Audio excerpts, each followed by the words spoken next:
ഏതെങ്കിലും ഒരു വാട്സാപ്പിൽ ഒരു വരി വരുമ്പോഴേക്ക് അതിന്റെ പിന്നാലെ തെറ്റിദ്ധരിച്ചു പോകുന്ന സാധുക്കളാകരുത് നമ്മൾ. രണ്ട് മാർഗമാണ് അതിനുള്ളത്. വാട്സപ്പ് ആവശ്യത്തിന് മാത്രം ഉപയോഗിക്കുക, എന്നാ കൽബ് നന്നാകും.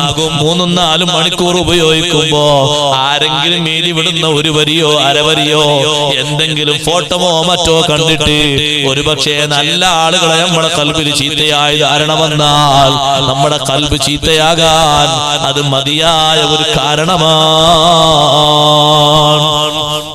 അല്ലെങ്കിൽ അത്തരത്തിലുള്ള ഇടപാടുകളിലേക്ക് പോകാതിരിക്കുക, എന്നാലും വലിയ സലാമത്തുണ്ടാകും. അതുകൊണ്ട് തെറ്റിദ്ധാരണയുടെ മാർഗങ്ങൾ ഒഴിവാക്കണം. അതുകൊണ്ടല്ലേ ചെറിയൊരു ഹദീസ്, ഇസ്ലാമിൽ ആ ഹദീസിന് വലിയ സ്ഥാനമാണ്.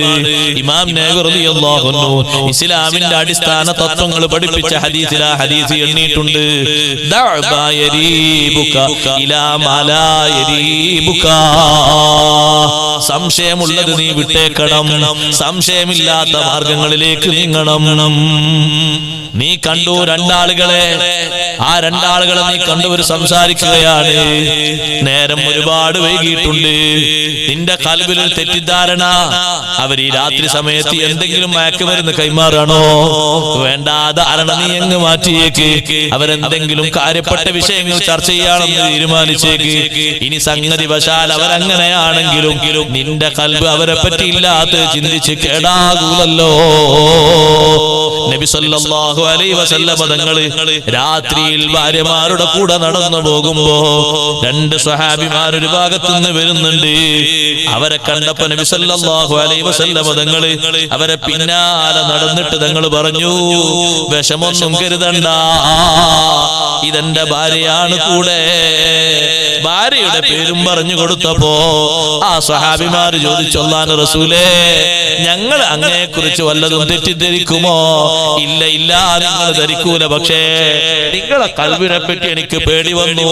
നിങ്ങൾ എന്നെയും എന്റെ ഭാര്യയും കണ്ടങ്ങ് മുന്നോട്ട് നീങ്ങിയിട്ട് കുറച്ചങ്ങോട്ട് പോകുമ്പോഴേക്ക് ശൈത്താൻ വന്ന് നിങ്ങളെ കൽബിൽ ദുർബോധനം ഉണ്ടാക്കിയാൽ, എന്നെ കുറിച്ചും എന്റെ ഭാര്യയെ കുറിച്ചും ഒരു തെറ്റിദ്ധാരണ വന്നാൽ അതെന്നേക്കും നിങ്ങളെ ഈമാന് തകരാൻ കാരണമാകുമല്ലോ. അത് പേടിച്ചിട്ടാണ് ഞാൻ വേഗം വന്ന് കാര്യം പറഞ്ഞത്. അതുകൊണ്ട് തെറ്റിദ്ധാരണ കഴിവിന്റെ പരമാവധി ഒഴിവാക്കണം. തെറ്റിദ്ധാരണ പേരിൽ നടന്ന കൊലപാതകങ്ങൾ ഞാൻ എന്നാണെങ്കിൽ ഇന്നത്തെ സമയം അതിന് മതിയാകൂല, അത്രയും അധികമുണ്ട്.